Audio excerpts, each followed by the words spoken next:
What is up, everyone? Welcome back to another video today, and in this video we are doing the 69th installment of Random Model Airports. Today we're going to be doing the Wilmington International Airport. No suggestions were made for this airport, however if you have any new suggestions, please leave them in the comments below. So we are back in the state of North Carolina for another Random Model Airport update and checking out Wilmington along the Atlantic coastline. So it's a nice little airport that's got some decent variety. There's the likes of Velo here and also some other cool stuff will be coming here very soon. So this airport was officially dedicated as Blumenthal Field in 1928, named after a North Carolina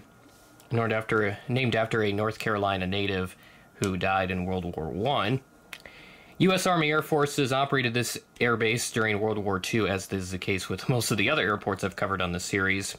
They also expanded the runways, made them longer to handle bigger aircraft over time. Piedmont Airlines came here in 1948 as the first airline to provide commercial airline operations. The name changed a couple of times throughout its history. It was known as New Hanover County Airport, and it eventually got the international moniker added in 1988. This airport also served as an emergency landing spot for the space shuttle.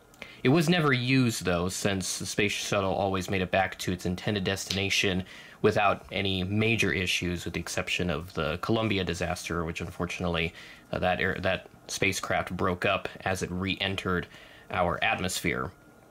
But as is the case for needing to do an emergency landing, that never happened with the space shuttle. I know that there were a couple other spots around the country where the space shuttle could land in an emergency, and I think the Lincoln Airport in Nebraska, that was also designated as such during its time. Also, a new terminal looks to have opened within the last few years as well, since this is an all-new section. That used to be the old terminal right up there, but as they've now expanded, and you can see more aircraft are now able to be handled at this airport to increase capacity.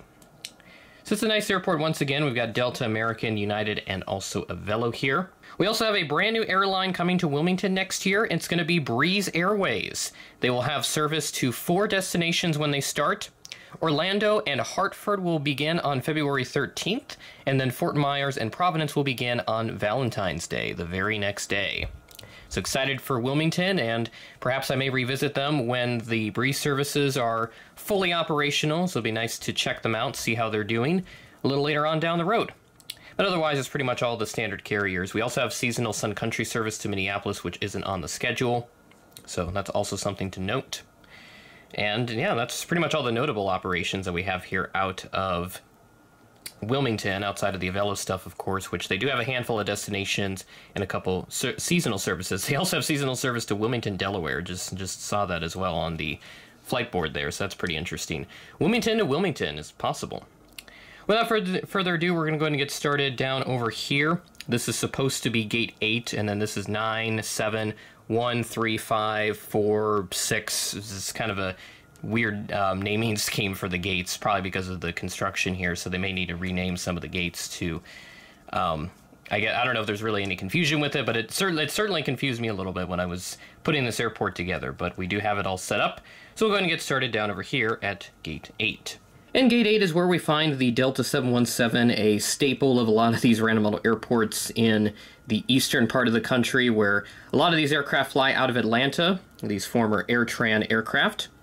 This ride in from ATL, of course, is flight 1599 at 10:46 a.m., delayed from a 10:34 a.m. scheduled arrival. And then we move into our American section with 4 aircraft in total.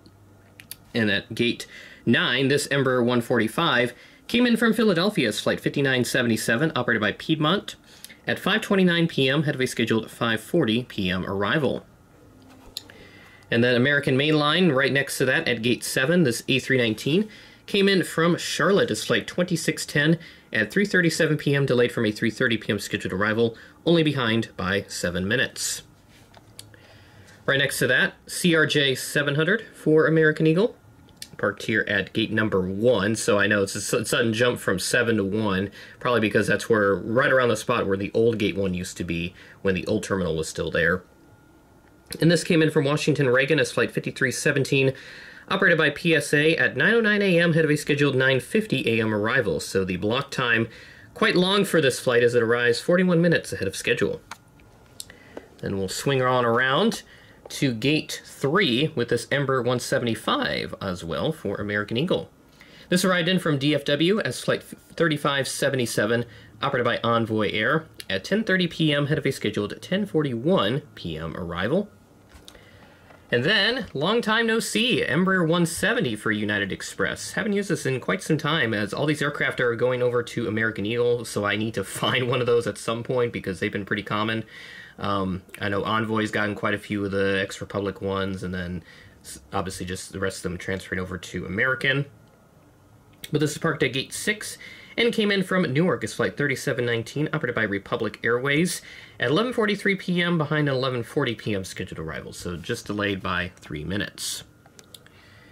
And then we have Avelo just around the corner at gate number 4, the 737-800 made by Gemini Jets, and so far the only 1:400 scale Avelo release that you can find right now. This is parked at Gate 4 and arrived in from Windsor Locks, so the Hartford, Connecticut area, as Flight 922. Pulled this flight from Sunday, November 17th to get that variety in there. This arrived in at 8:25 a.m. ahead of a scheduled 8:56 a.m. arrival. And that is all we have for Wilmington, North Carolina, number 69 in the series. Really excited for the progression of random model airports as we continue onward into 2025. Some really cool models are going to be arriving at the end of the year, and that should hopefully increase my possibilities for this series, as we do have a couple international stuff that I was able to acquire. With that being said, that is the end of the video. Thanks for watching, and I will catch you in the next video.